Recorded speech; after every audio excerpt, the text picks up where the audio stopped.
Hello, everyone. Welcome to episode number 24 of Chatting with Anthony.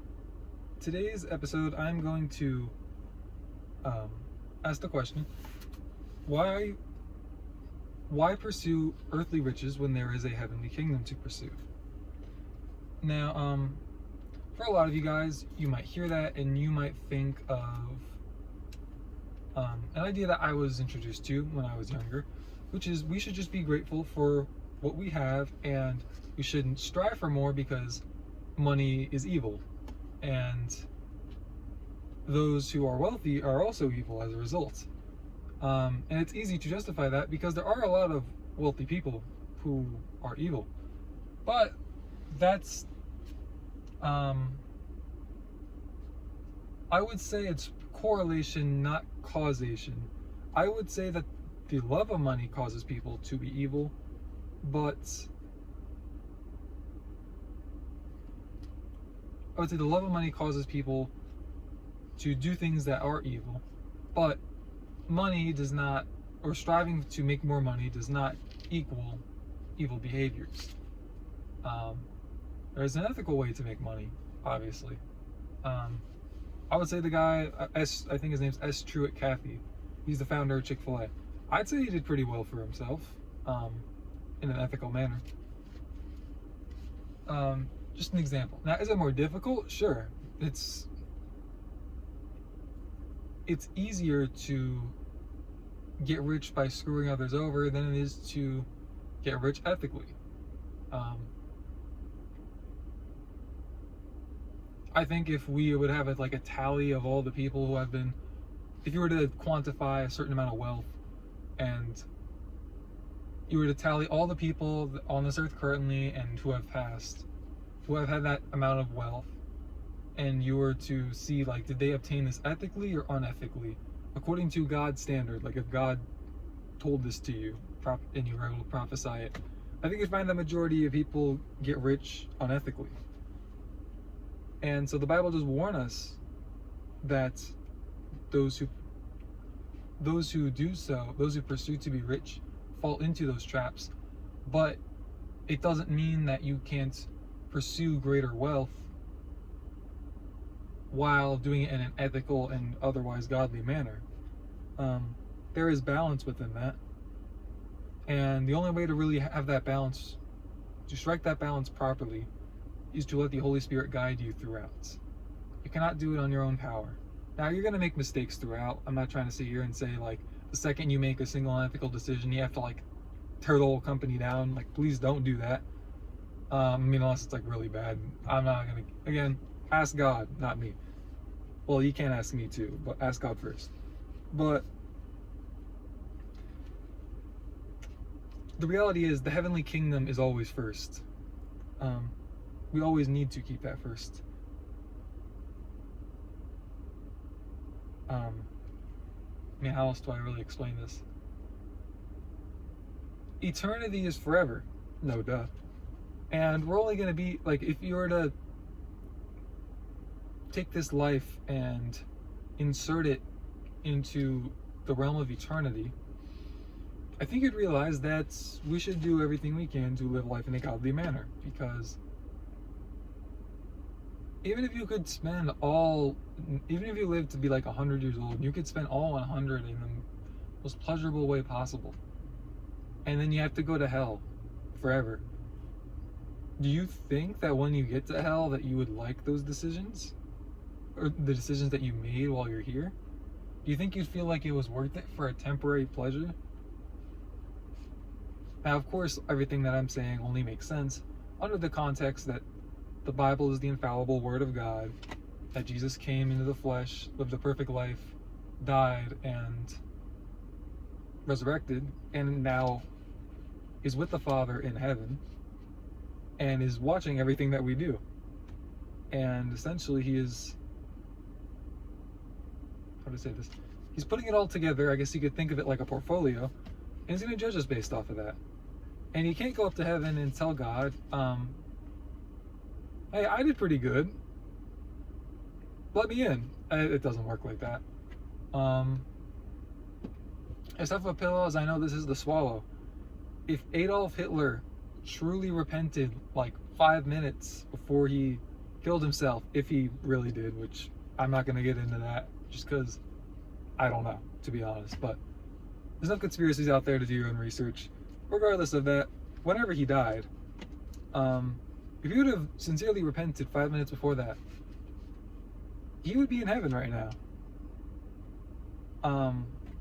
It just goes to show, like, there's no man that's gone too far, and there's no amount of ethical deeds you can do to like offset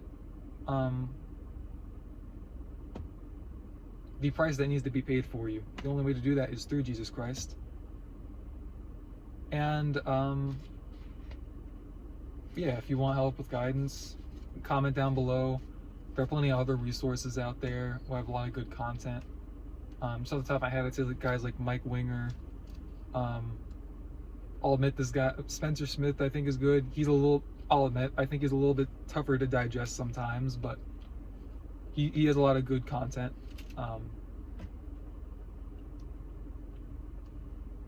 There are other guys too, I'm gonna be honest, there's too many of them out there. There's a lot of wolves in sheep's clothing, so please just be careful of that. Anyways, back to the topic at hand.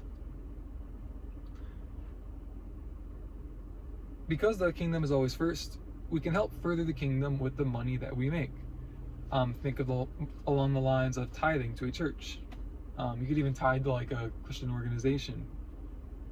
Please, if you're going to do that, especially, well, this goes with the church too, but especially when it comes to organizations, there are a lot of organizations who will have commercials online, they'll ask for money, and the reality is like 90-something% of the money that they make goes to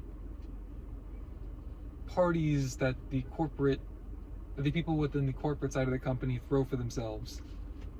And they take like a small percentage of the money and throw it at the dogs, literally. So I would just say, please do your research if that's the route you want to take. I'm not gonna tell you not to do that, but yeah. So money, it is needed to live and to thrive, specifically here in America. Elsewhere, it's a little bit different. If you go to other countries, there is more of a barter system over there. In the US, we live on the American dollar. You know, that almighty American dollar. So, I know in my family, I have seen what it looks like. Not to the extent that some have. I've never been homeless. We've never not had food on the table. Very blessed for that. But the reality is, I've seen and are seeing struggles, and it hurts me to see that, and I want better for them, and I want better for me. That's why I'm striving to become wealthy. But you also have to be careful within that, because to be honest, a part of it is the fact that I want to be able to have confidence in myself and my abilities to cover certain expenses. And the reality is, there is much value and much spiritual growth to be had in lacking and trusting the Lord, like genuinely just having to trust the Lord for those things. Because the Lord will provide. It does also say that in the Word.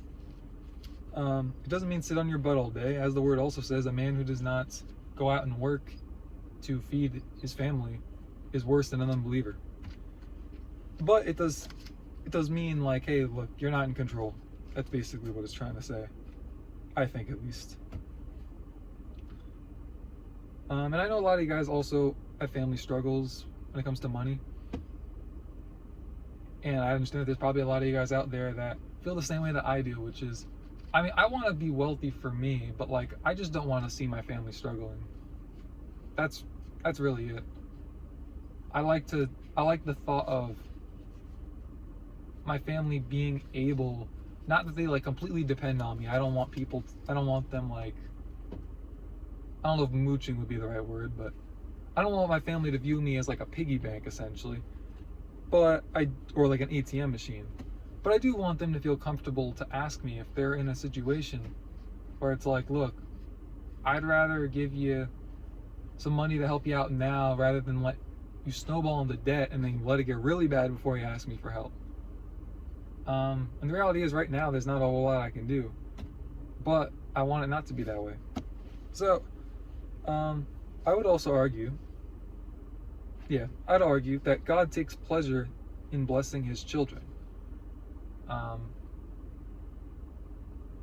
I guess to put it in more layman's terms, it's like God flexing on the devil, the world, however you want to put it. Um, and when I say blessing, I'm talking in a financial sense. He does take pleasure in blessing you in any and every sort of way, I believe.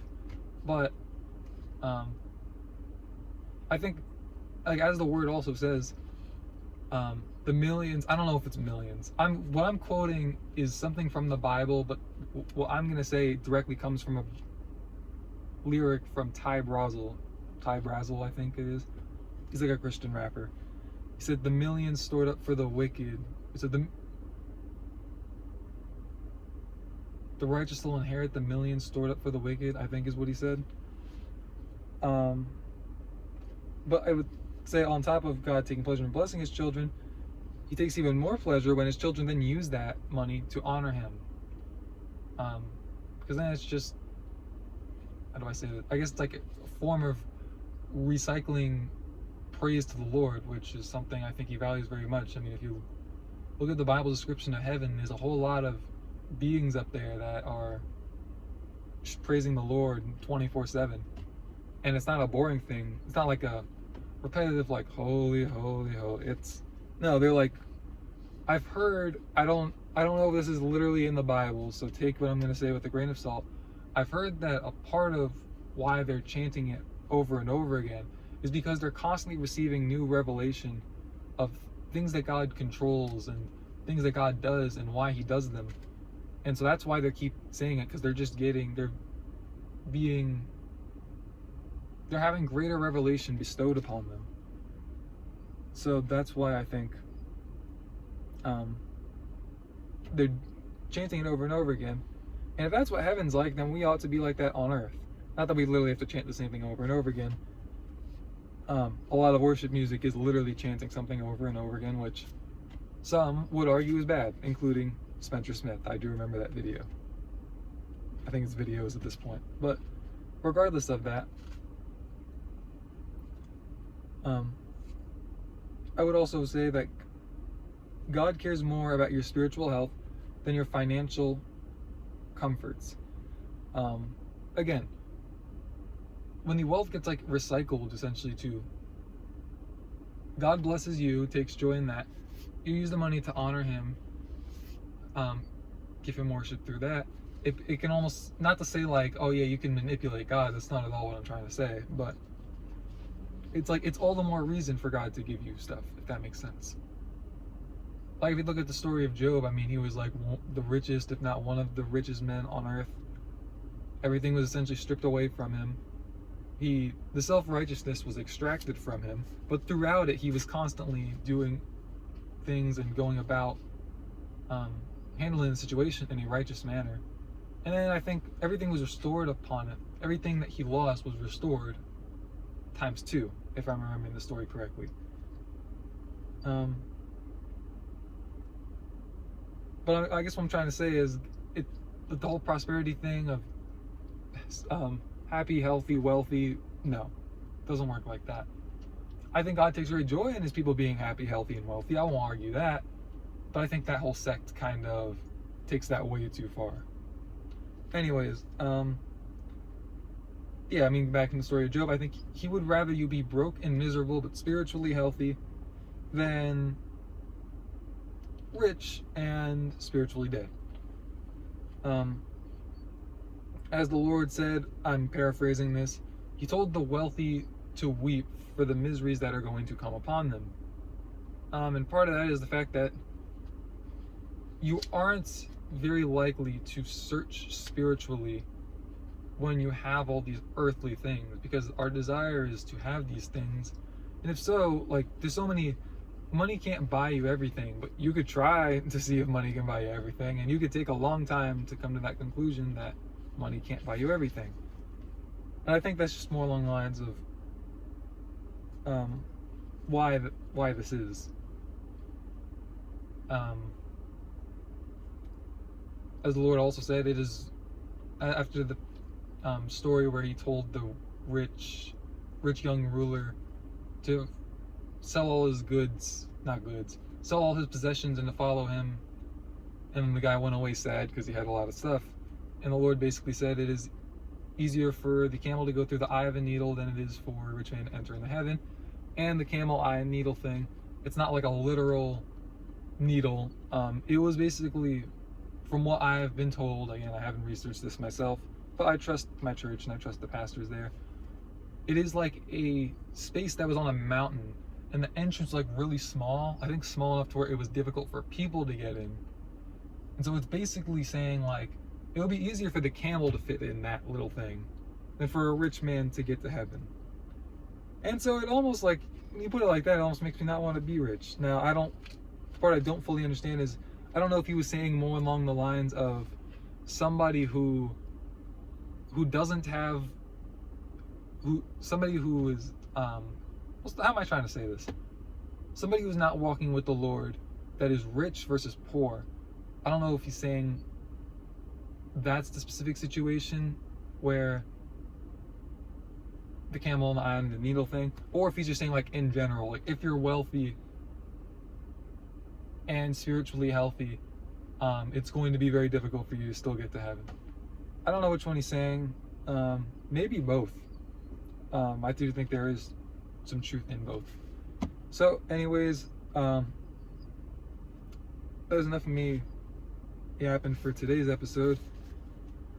Thank you guys for watching. I hope you bozos have a wonderful day, and I hope you guys go walk with the Lord. Stay safe. Yeah.